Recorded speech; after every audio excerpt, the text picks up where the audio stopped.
Hola, Chris y Feliz. ¿Cómo están? Yo estoy bien. Estoy en Londres para mi trabajo. Tengo mucho trabajo. So I promised that I would send you guys an instructional video on how to make your recordings as part of your homework assignment. Let me remind you guys that you will need your computers, and you've both said that you have Macs. You're also going to need two programs. One is iTunes, so if you don't already have that installed on your Mac, make sure you go to the Apple website and install it for free. And the second one is GarageBand, which comes as part of your the many programs that you get with your Apple. Okay, so let's go to our desktop, my desktop now, so I can show you how this works. We're going to start with GarageBand.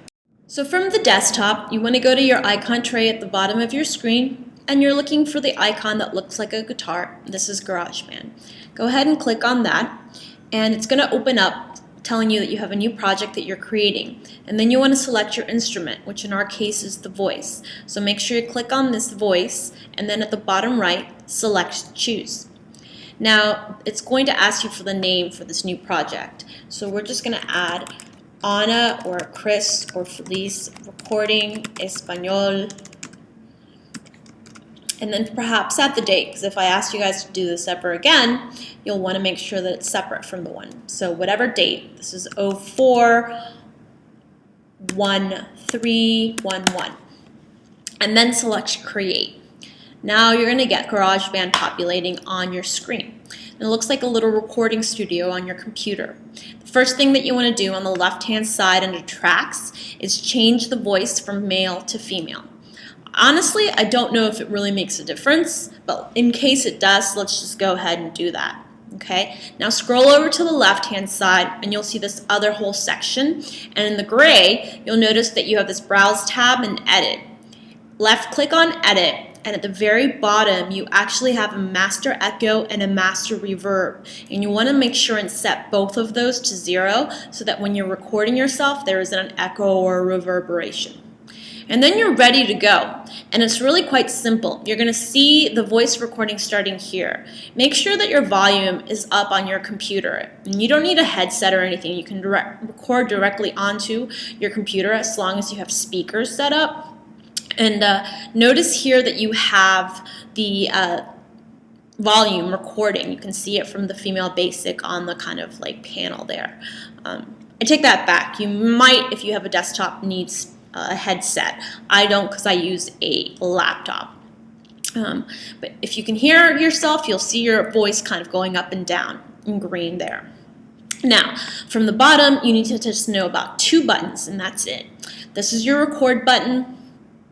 And this is where you're going to stop. Okay, I know it says that you can stop with the record, but it actually does something really funny. So if you do end up not liking what you've kind of initially recorded, just go to File here and do a new recording, as opposed to hitting Record, Stop, Record, because it actually does cut it up. Now let me show you how this works exactly. I'm going to start recording my voice now. Hola, me llamo Ana. Y soy la profesora de español de Chris y de Feliz. Esta semana no hay clase, pero Chris y Feliz sí tienen una tarea. And then I stop, as you notice, by clicking on that right-facing arrow that says Start or Stop Playback. Now this turns from red to purple, meaning that I've stopped the recording. And if you go to where that line is and hit the little triangle icon and scroll it back, you can actually replay it. But just be careful when you come down that you don't hit this recording button again. Just hit play. Hola, me llamo Ana y soy la profesora de español de Chris y de Feliz. Esta semana no hay clase, pero Chris y Feliz sí tienen una tarea. And then you can hear yourself. If you're happy with it, great. If not, like I said, go to File and hit New. I'm good, so I'm going to select Save. It's just going to save that template name that we gave it wherever you saved it on your desktop, so don't forget that. And then we're ready to share it in iTunes. So to do that, you go from File to Share. Okay, And from this share button, we're going to select the first option, which says share song to iTunes. It's taking a couple seconds to populate.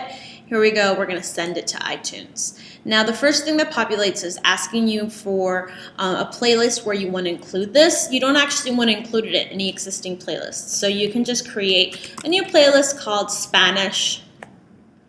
And then under artist name, you can just have your name there, composer name, etc. But what the album is, it'll be good if you put in here pronunciation.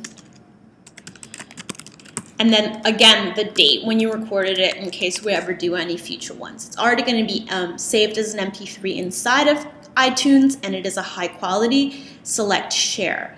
Now this is going to be creating a mixdown, converting, and we are in iTunes. Hola, me llamo Ana. Notice that it automatically starts playing inside of iTunes. Now, you need to share this with me, and in order to do that, I went ahead and closed the GarageBand.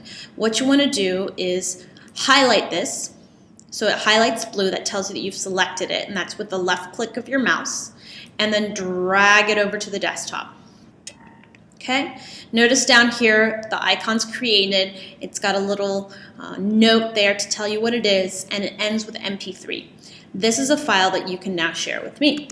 Hopefully this helps. Feel free to watch the video over and over again and send me any emails if you have clarifying questions. Nos vemos en la próxima semana. Hasta luego.